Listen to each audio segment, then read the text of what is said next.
Salam əziz tamaşaçılar. Haqqın Dərgahı verilişinin növbəti buraxılışında hər birinizi xoş gördük. Bugün sosial nəzarət və din mövzusunu ələ alacağıq. Sosial nəzarət nədir? Dinin sosial nəzarətdə funksiyası nədən ibarətdir? Bugün bu məsələni müzakirə edəcəyik. Qonağım Azərbaycan İlahiyyat İnstitutunun müəllimi, eyni zamanda Qala Kənd Məscidinin imamı, sosiologiya üzrə fəlsəfə doktoru Elnur Əzimlidir.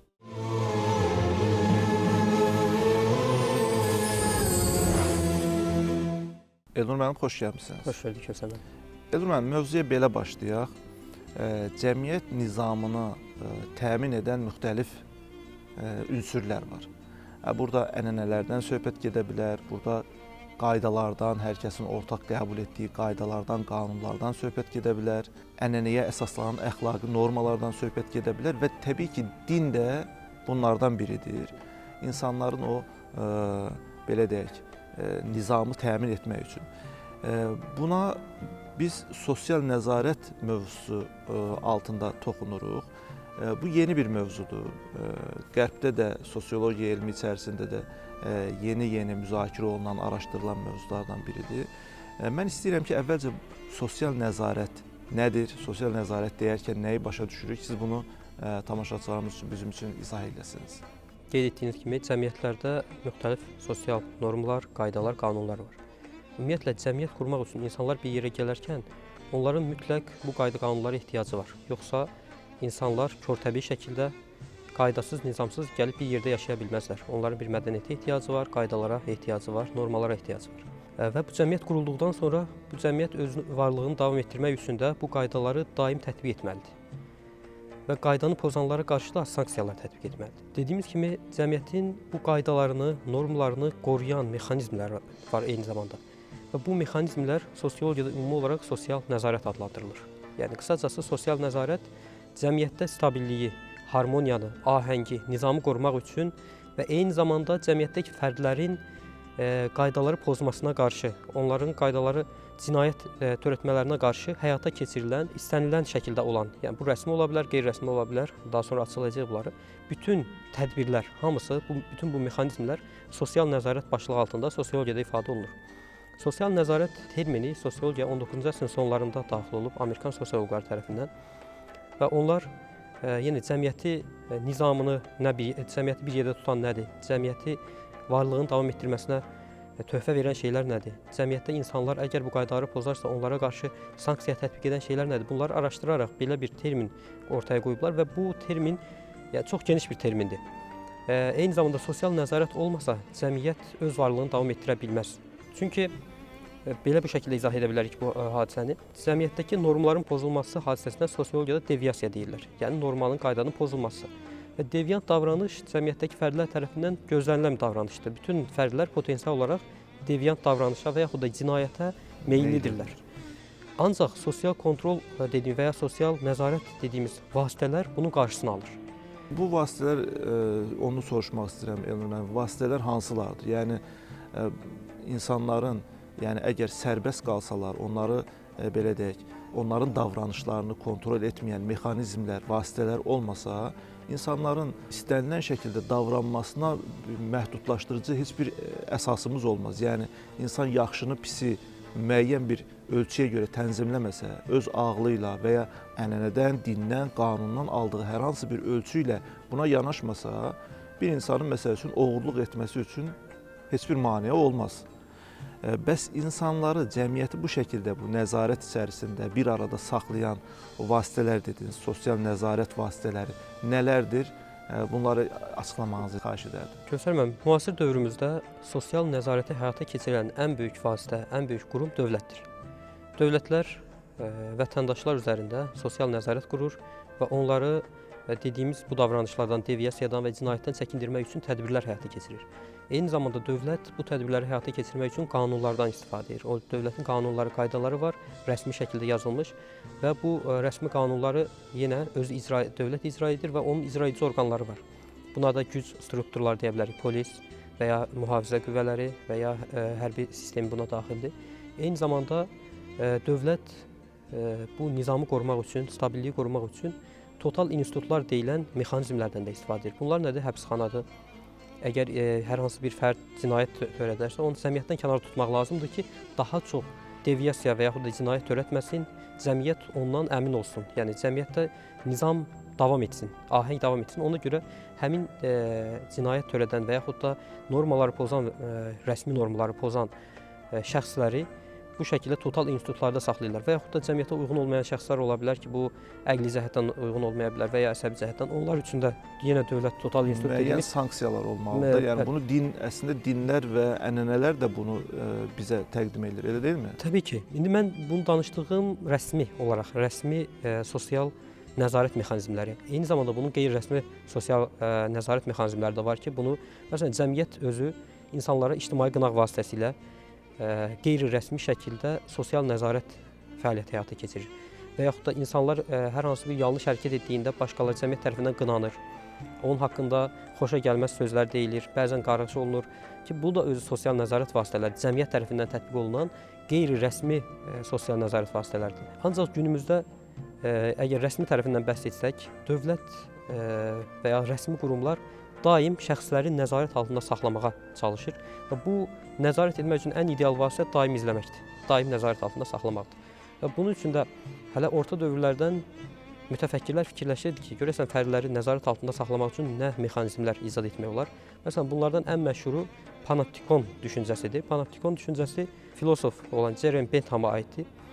Jeremy Bentham 18-ci əsrdə, 18-ci əsrin sonlarında daha doğrusu, belə bir həbsxana modeli düşünmüşdü. Həbsxana modeli dairəvi şəkildə tikiləcək həbsxana, piramidaya oxşayan, amma dairəvi şəkildə. Və ən başdan bir nəzarətçi olacaq. Həbsxananın bütün otaqları ən başdakı otaqdan nəzarət tərəfindən işıqlandırılacaq və oradakı həbsxanadakı şəxslər daim nəzarət altında olduğu düşüncəsi formalaşacaq onlarda. Onlar cəmiyyətə qayıtdıqdan sonra da daim nəzarət altında olduğu düşüncəsi əgər deyil, bunlarda formalaşarsa, cəmiyyətdə həmin şəxslər tərbiyə olunar və daim dövlətin baxışı altında və yaxud da daim cəmiyyət onları görür, bir düşüncəsi vermək lazımdır deyir. Günümüzdə əslində bu panoptikon düşüncəsi həyata keçirilir.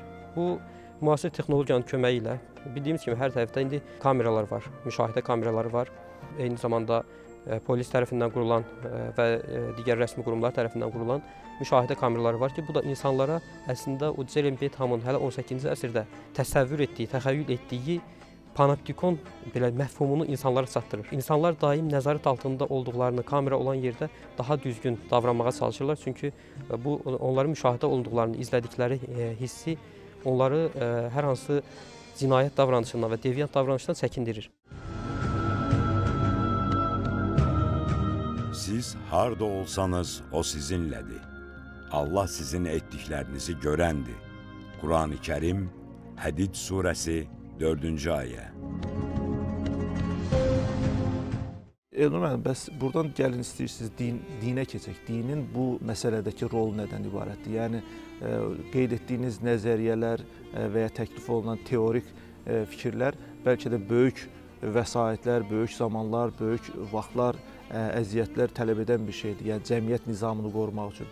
Amma bir də işin sadəcə daxildən həll olunan, içəridən insanların vicdanına xitab edərək həll olunan bir variantı var sanki. Bu da dinlərdir yəqin.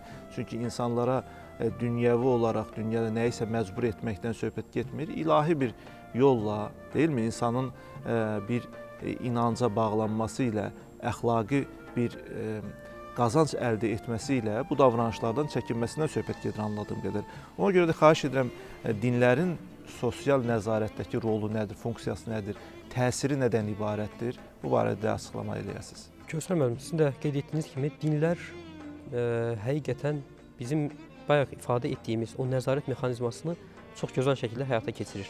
Dinləri qəbul edən şəxslər üzərində. Eyni zamanda cəmiyyətlərə baxdığımız zaman cəmiyyətlərdə dinlər hər zaman əhəmiyyətli funksiyalar yerinə yetirib. Bəlkə də dinsiz cəmiyyət təsəvvür etmək mümkün deyil. Tarixdə nə qədər geriyə gedərsək gedək, hər zaman cəmiyyətlərdə dinə rast gəlirik. Bu və ya fərqli bir şəkildə onların bir dinə bağlı olduğunu görürük. Və dinlər də eyni zamanda sadəcə inancdan ibarət deyil. Dinlər eyni zamanda əxlaq sistemi gətirir. Dinlər eyni zamanda insanlarda cəmiyyətlər, dini cəmiyyətlər qurma düşüncəsini gətirir. Və dinlərin ümumi olaraq birləşdiyi bir nöqtə var ki, və bu bütün dinlərin ortaq nöqtəsi deyə bilərik. Özünə qarşı edilməsini xoşlamadığın özünə qarşı edilməsini arzu etmədiyin bir hərəkəti, bir davranışı başqasına qarşı da etmə. Bu əslində bütün dilləri birləşdirən ortaq nöqtədir və bu insanlarda bir əxlaq verir bu fikir və eyni zamanda cəmiyyətin həyatına bir harmoniya, bir ahəng qazandırır. Əgər insan başqasının haqqına girməsə, başqasının haqqını tapdalamasa, o da cəmiyyətdə qarşıdurma çıxmaz və digəri də ona qarşı hər hansı bir yanlış hərəkət etməz. Bu şəkildə dinlər ümumi olaraq əxlaqı şəxslərə verir. Başqa tərəfdən dinlərin də yenə xarici və daxili nəzarət mexanizmləri var. Dinlər cəmiyyətin həyatında geniş yer tutduğu üçün bunun mexanizmi də, yaxud da nəzarət mexanizmi də daha güclüdür. Yəni burada nəzərdə tutduğumuz, yəni dinin sadəcə inanc hissəsi yoxdur, eyni zamanda sosial tərəfi də var. Təbii ki. Yəni sosial tərəfini də nəzarətdə saxlamalıdır, onun inanc tərəfini də nəzarətdə saxlamalıdır. Bu baxımdan yəqin ki, bunu iki hissəyə bölürsünüz. Bəli, təbii ki. Ümumiyyətlə desək, tarixdə dinlər, yəni orta dövrlərdə dinlər həm rəsmi sosial nəzarət mexanizmi idi, həm də qeyri-rəsmi. Günümüzdə isə daha çox sekulyar dövlətlərdə dinlər qeyri-rəsmi nəzarət mexanizmidir. Ancaq qeyri-rəsmi olmağına baxmayaraq, yenə də həm xarici nəzarət həyata keçirir, həm də daxili nəzarəti. Xarici nəzarətlə nəyi nəzərdə tuturuq? Xarici nəzarətlə nəzərdə tutduğumuz şey dinlərdə bir mühafizəkarlıq xüsusiyyəti var. Yəni dinlər yeni olan çox şeyə qarşı olurlar. Çünki yeni olan şeylər cəmiyyətdə biraz risklər də gətirir özü ilə yeni şeylər.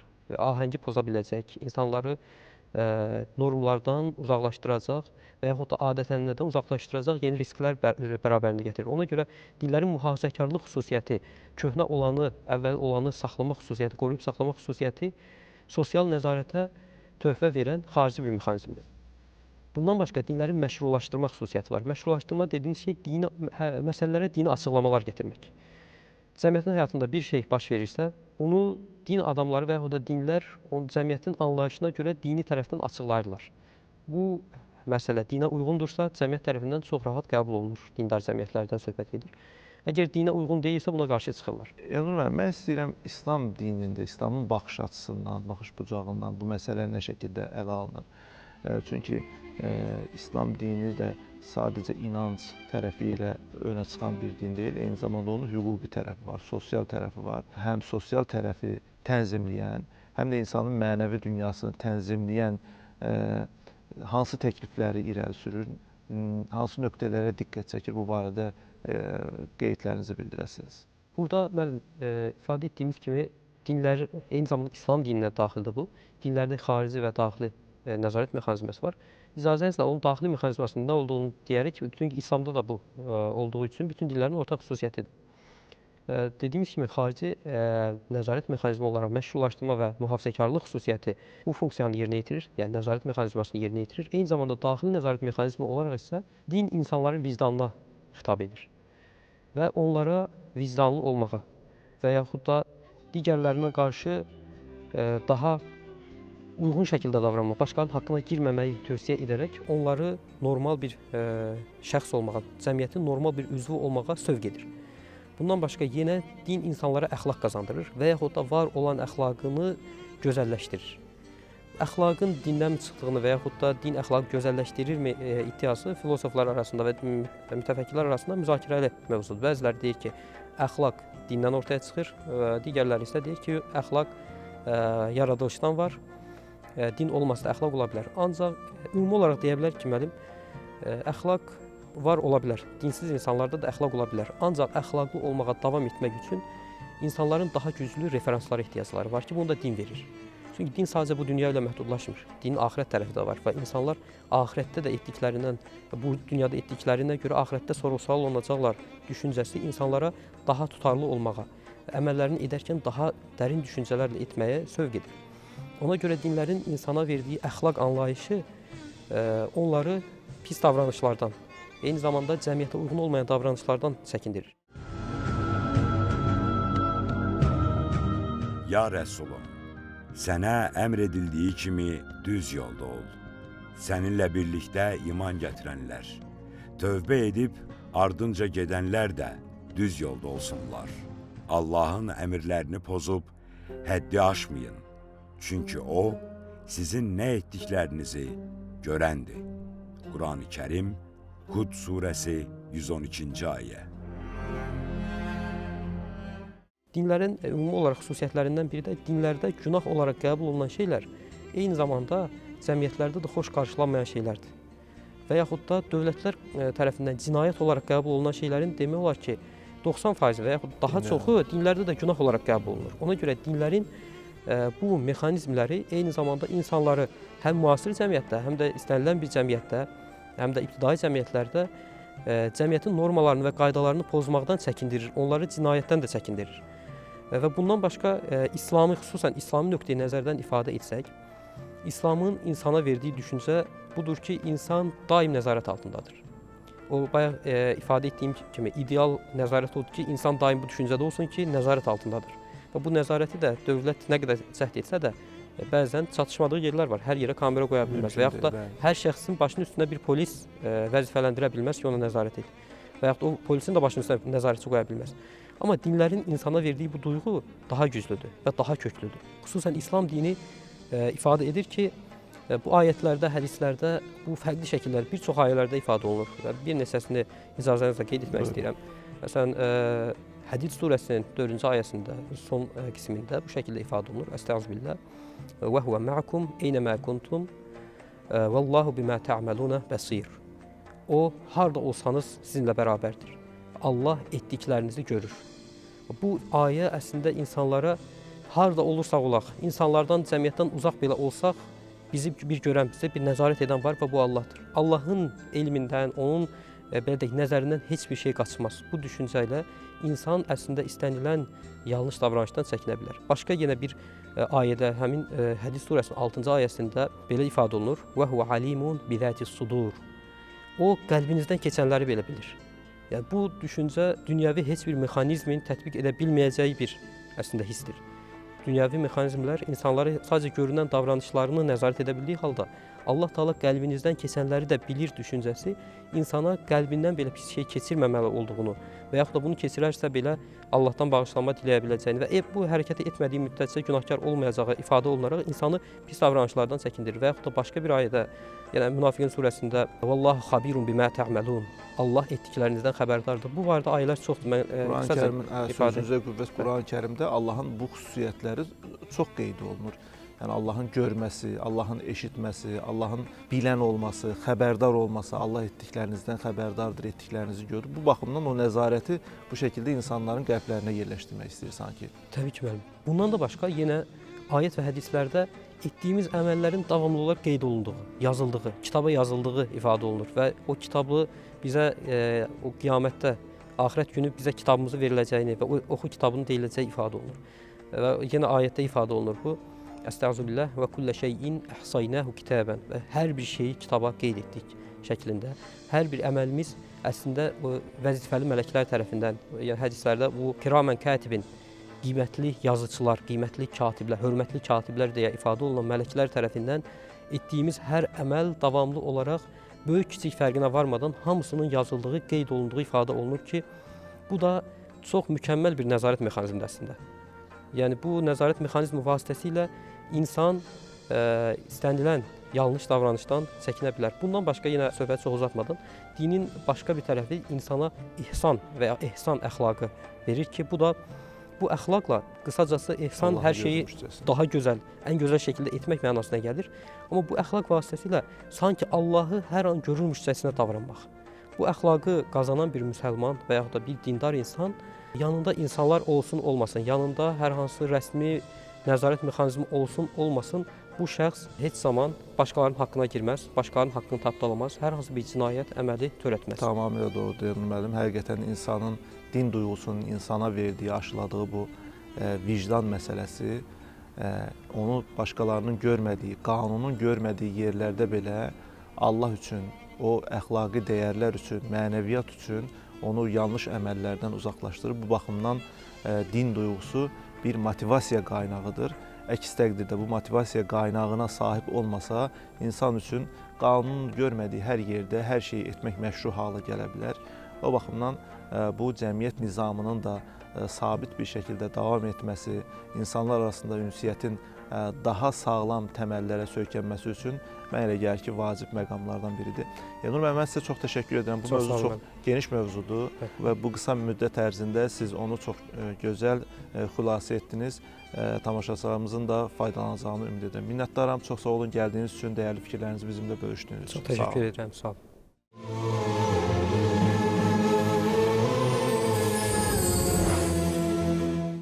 Əziz tamaşaçılar, bugün sosial nəzarət və din mövzusunu müzakirə elədik. İnsanların daxilindəki vicdani hissləri qüvvətləndirmək, onları sosial nizama uyğun şəkildə davranmağa təşviq etmək baxımından dinin əvəzedilməz funksiyası var. Bu funksiya bütün cəmiyyətlərdə öz işini hər zaman görür və görməkdədir. Əziz tamaşaçılar, bununla da verilişimiz başa çatır.